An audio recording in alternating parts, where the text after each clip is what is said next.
A lot of people say Xbox has no exclusives. 4 years in, we have Halo Infinite, Starfield, Forza, Game of the Year nominee, Flight Simulator, Pal World, the upcoming Hellblade 2, and the upcoming Indiana Jones, just to name a few. But there are a lot of Xbox exclusives that do unfortunately go to other consoles. You see Sea of Thieves, Grounded, Hi-Fi Rush, Pentiment, and this can be frustrating for the Xbox enthusiast. But what if I told you that Xbox actually has more exclusives than you think?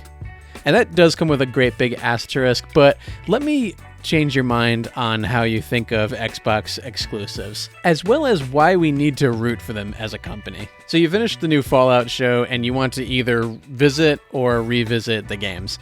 What are your options? We have Fallout 4. It's available via backwards compatibility on last gen. It has a current gen update complete with boosted performance, as well as a bunch of other enhancements. And it's both available for PS5 and Xbox Series consoles. Also, we have Fallout 76. Pretty much a train wreck at launch. It's a lot better now. That's what I've heard anyway. I've personally never played. I hear it's amazing. At least all my friends say. It's available for both PS5 and Xbox Series consoles. But what if you want to go further back than the two games I just talked about? What if you want to play Fallout 3? Well, you have the option of buying it on the Microsoft Store for as low as $2.50, but it's not available on PS5 and it's not available on Switch, even though both can easily run this game. Also available is Fallout New Vegas. It's on sale as low as $2.50 on the Microsoft Store.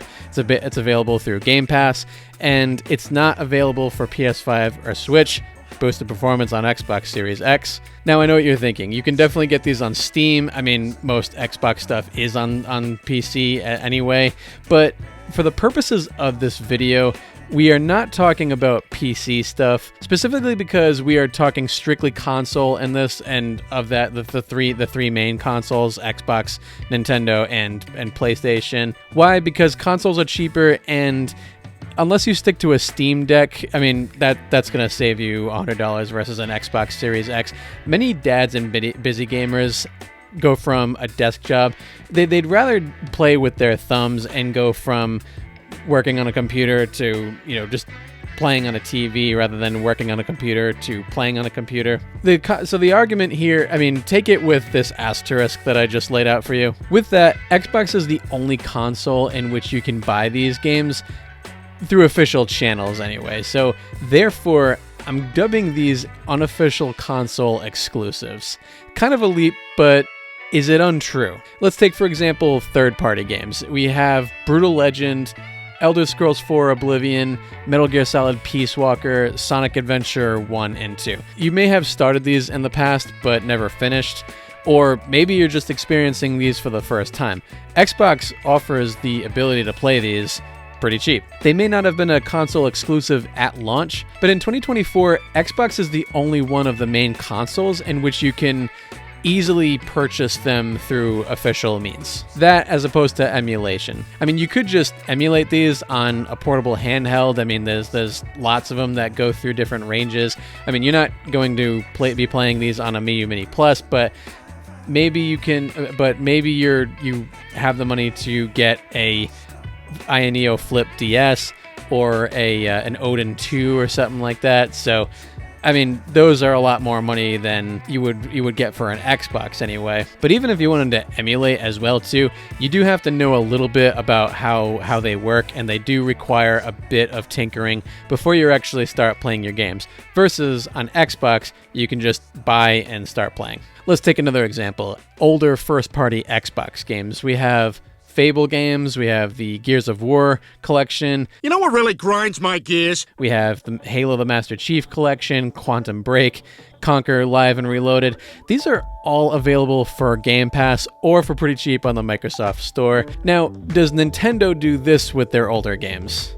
No. Instead, they would rather take away your ability to purchase individually your SNES or your Nintendo 64 games, and then make you pay for a subscription in which, when are they going to drop new games? Whenever they darn well feel like it. Don't get me wrong, I love Nintendo, but that's anti-consumer. Does PlayStation do that for their games? Not exactly. I mean, they're definitely less offensive than Nintendo is. I mean, you can get every so often a PS1 or PS2, I mean, a game on the PSN.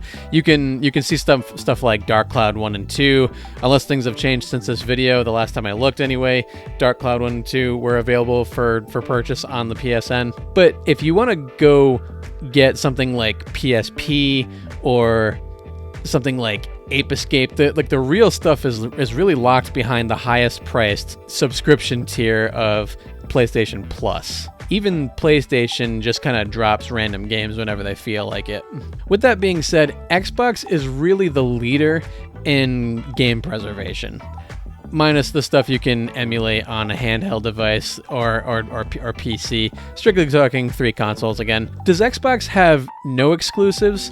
I mean, they don't have no exclusives. They might be a little bit thin compared to Sony and Nintendo's massive library of exclusives, but for the most part, no. Is game preservation going to compel you to buy a new console? I mean, sales numbers show that that's, probably not the case. But in 2024, if you have an Xbox already and you're looking at the outlook for the new games that are coming out, there's definitely a lot that's coming. There's definitely a lot that's coming out pretty soon. But with the costs increasing to produce these high, big budget blockbusters and stuff, games could be kind of getting a little bit dry nowadays, and rightfully so. I mean, I'm only just now getting to Jedi Survivor, even though that game released about a year ago. Other dads and busy gamers kind of need a breather too. If you're all caught up with video games, why not try older titles? Lately, Xbox seems to be in a bit of a pickle. It's laying off studios, it's giving horrible answers for why it's doing that,